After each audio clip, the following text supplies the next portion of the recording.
Welcome to toy-polloi. Hello and welcome to another video from toy-polloi, and today we are going to be reviewing the Terrahawks Flight Command game by Action GT. Now, Terrahawks came onto the TV screens here in the UK in 1983, and this game hit the toy shelves in 1984. It's produced by a company called Action GT, and they've produced quite a few games over the years. In fact, one of my favourite toy lines of all time, Penny Racers, are made by Action GT, so they certainly were a well-known brand at the time. Now, this is the Flight Command game based on Gerry Anderson's Terrahawks. It's essentially a playset with some movable parts and a little version of the Battlehawk that has a blower inside it that is used to levitate a polystyrene version of a Zeroid, and you have to move that ball through the course to defeat the evil Zelda. From the outside it actually looks a little bit like the Mousetrap game, but actually there is no game involved in sort of building the set. The idea is you put this together and play it all as one thing, and I'm guessing that really all you can do is sort of compete with your friends to see how quick you can do it, because there's no other sort of game element to this toy. It's just a little challenge that you can set yourself. On the front of the box here you can see that we have a Terrahawks Flight Command written at the top. There's a nice it's a sort of semi-illustration, semi-photograph of the playset. In fact, this is a prototype version of the playset, because actually when we open the box you'll see that there are some elements that are not quite the same as the version that you see here on the box, especially the Battlehawk, which has white wings and white fins at the front. Those on the final version are actually made out of orange plastic. So this to me looks like a prototype version, something that they'd got ready and working and was sent out to the photographers to make the artwork for the box, and in the final version they made a few minor changes. On the side it shows you what you need to do, so you can switch it on and the Zeroid hovers magically. Then you've got to move it around using the little steering stick below, and then at the bottom it shows, basically it says beat all the space hazards to win, and that really means you've got to beat Zelda. But really what we want to do with this set is actually open it up and take a look, because the set is far more exciting than the box. So let's get this open and we'll get it working. Right, so let's open this up. Now, this was actually sent over to me by John from the YouTube channel Re-Enthused. He does all sorts of retro computer type videos. I'll be putting a link to his YouTube channel in the description for this video, so do go and check that out, because I think he has actually previously reviewed this, so I'm sort of re-reviewing it just because he has sent it to me. So there's the box. If we open it up you can see inside there's all sorts of goodies. It's quite an interesting playset with lots of sort of pieces to it. This little bag contains the polystyrene versions of the Zeroid. So you can see we've got these little polystyrene balls with Zeroid faces put onto the front of them. There are 4 of those. And then the rest of the playset is made up of lots of plastic pieces. And as I say, it does remind me of the game Mousetrap, just because of the way it is sort of made and constructed. So we've got little bits like this, which is a little sort of runner piece with a Zeroid's face that you can push the ball through. Then we have this is Zelda's spaceship that you see on Mars if you watch the TV show. And we've got other bits of Zelda. So we've got a little post here with Zelda and a cube on the top of it. And then the sort of most interesting part of it is this really, which is the Battlehawk, and this is the main part of the toy. So inside here is a motor that blows a little fan, and that blows air out of this hole, and that is what sort of levitates the ball. You have to put this little sort of basket on the back of it, and it levitates the ball up and down. So let me put the rest of this set together and we'll see if we can get this all working and going, and then have a play of the game, because it does look absolutely fascinating from the outside of the box, and I've yet to actually get it working here. So yeah, let's get this working now.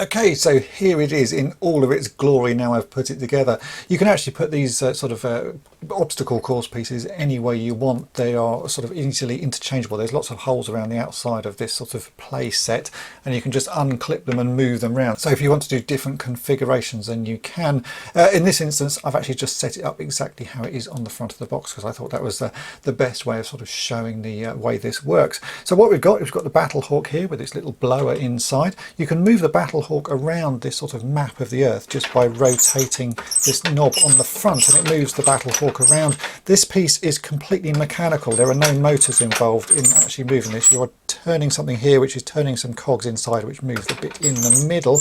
Inside Zelda's spaceship I've actually put 2 batteries. It takes 2 C-size batteries, and I've got this working just about. It's a little bit temperamental. The way it works is you move the Battlehawk around. Here you have a sort of forwards and backwards gear stick type thing, and that speeds up and slows down the motor that is inside this Battlehawk, and that makes the ball blow up and down, higher or lower. So I'm now going to start this up, and there's a switch on the front here, and I will press that. Sometimes the motor doesn't seem to start. There's a sort of a sweet spot somewhere on here that the contacts aren't working particularly well, but if I switch this on, if I move it about, there you go, you can hear that the motor has now started. So if I take one of these polystyrene Zeroids and drop it into the back of the Battlehawk, and then I move this gear stick forwards, you can see we can raise the ball up, then if I move it back, it goes back down.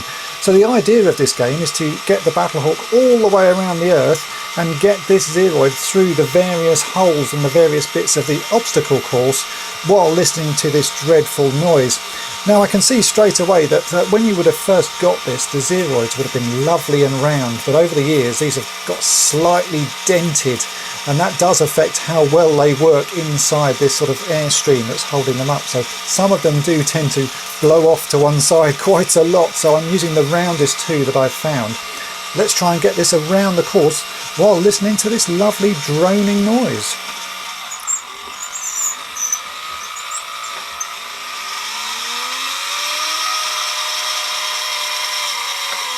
Ah, there you go, you can see that's what happens. The ball gets blown out of the airflow, and yeah, that's why it's pretty hard to play this game.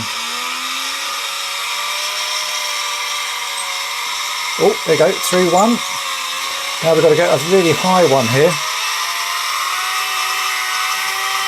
Oh, no.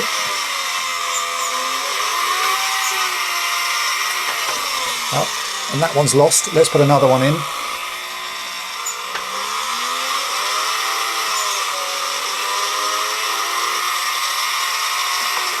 Nope, I'll try that again. You can see this can be quite a frustrating game.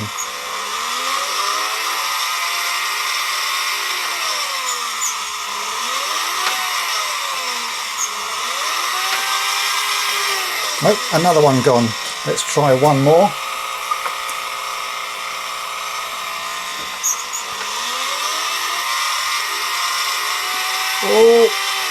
Oh, there we go, got that one on. So now that is supposed to roll, but obviously, oh, there we go, it does roll. It's just not quite round. So we move the Battlehawk round. Let's see if we can get this off. Oh, no. I'll do that one more time.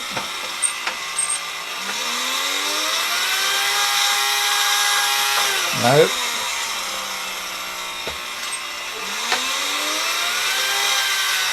Oh, it's so frustrating. Right, these are the round ones. Let's try this again. I'll put that at the top.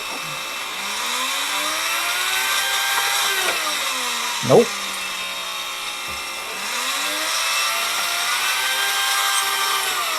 Oh, did it. Not quite sure how. So now we've got to get it through this next hole here.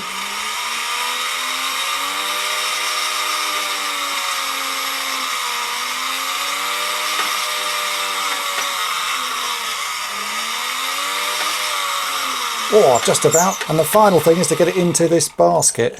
As you can see, it's quite temperamental whether it works. I'll find a bit where it does work again. There we go.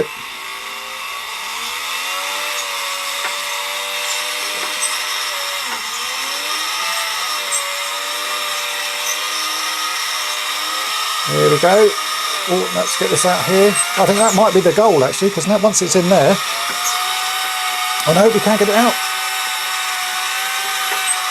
Oh, so close. Let's do that one more time.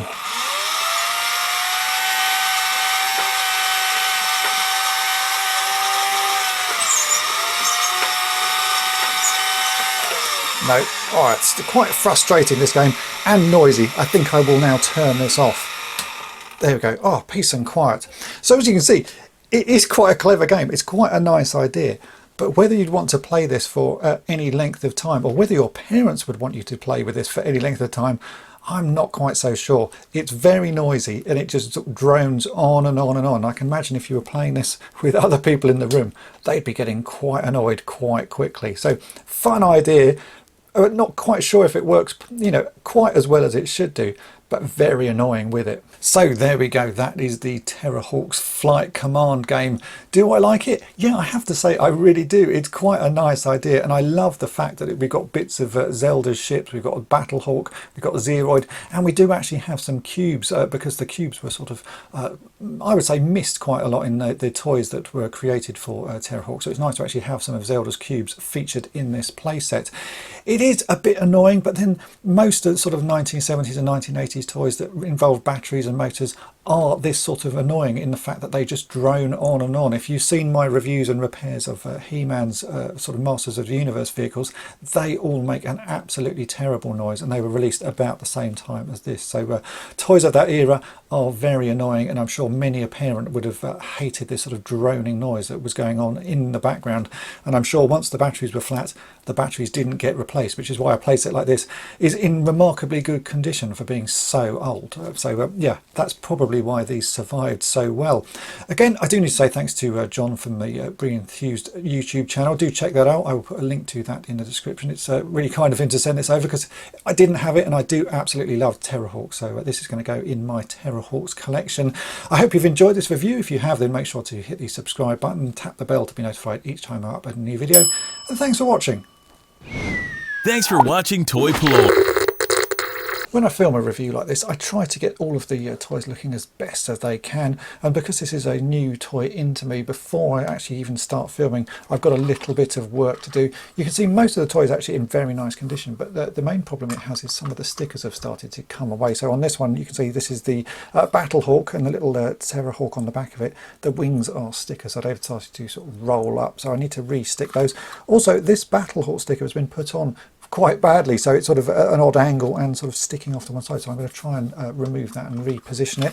Again, on this part here, some of the stickers have just started to come away a little bit, so it looks a little bit worn and tired, and that top one is on fairly wonky. I may leave that, that's just how a child has put it on at some point, so that's sort of how it's going to stay, but I think I can tidy up the edges of these and make them look a little bit better. So to do that, we need to re-stick these loose stickers, and I will be using some Pritt stick to do that. This is a great glue for reattaching stickers, and then you just need something like a small screwdriver. So I have in here a small flathead screwdriver, and then a tissue just to wipe away any excess glue. So what I'm going to do is get a little bit of the Pritt stick on the end of the screwdriver. I like using this just because it makes it very controllable, so just a small amount like that. I can then apply it where the sticker has started to sort of come away from the toy. Just put some of that on. We might need a little bit more on that because it's quite a large amount of the sticker. And then we can press that down. Just hold it for a second. It should hold in place quite easily. There you go. You can see that is now stuck on. It just makes the toy look a load better if I do that. So I'm going to go around all of the loose stickers and do that. And then with the Battlehawk one, we need to remove that, and I'll be using some lighter fluid. But let's stick the other stickers down first because they're sort of getting in the way a bit. And then we'll come back to the Battlehawk one.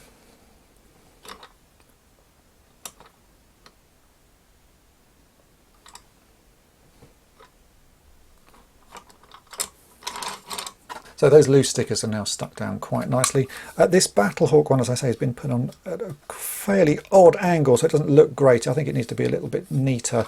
And for that, I'm going to try and remove it just using some lighter fluid. The stick on these seems fairly good, actually, so I'm not quite sure how easily this will come off. But the first thing to do is just to liberally soak it in lighter fluid. I'll let that soak in for a bit, and then I'm going to use a blade to sort of gently work my way underneath it and see if I can loosen it off. So I have my little scalpel here, and hopefully just with a little bit of prising at the edges this should come off. If it doesn't want to shift because it's still stuck on particularly well, I'll soak it with a little bit more lighter fluid. Oh, but you can see that is actually starting to come off quite nicely. Yeah, that's not going too badly, so a little bit more lighter fluid on that. And that should easily come off. Yeah, that's looking good. And then once that's off, I will let it dry. Just let the lighter fluid evaporate away, which will only take a few minutes. And then we can stick that back down again using some Pritt stick again, just to put that on in a nicer position. There you go, it's come off very easily. So there's the sticker, still in very nice condition. I will flatten that down. Let's let the lighter fluid evaporate away, and then we'll put that on just a little bit neater. I think as that has come off so nicely, I'm also going to do the same on this one. It seems silly not to. It's only going to take a couple of minutes to get rid of that. So let's loosen that one off as well and get everything looking as neat as it can.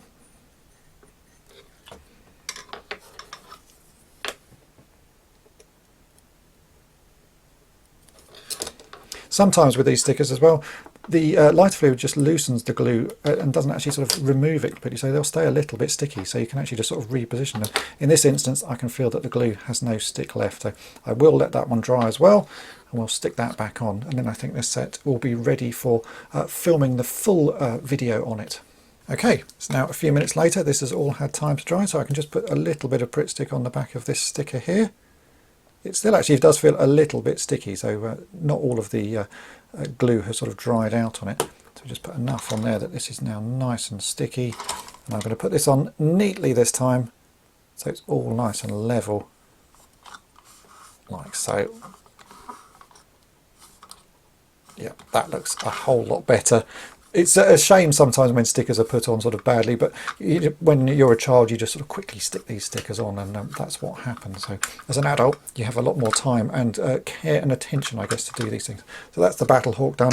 We'll do the same here with the cube's face, which has come off. So let's just put a bit of Pritt stick on the back of that. Now I can line that up and put it on nice and square.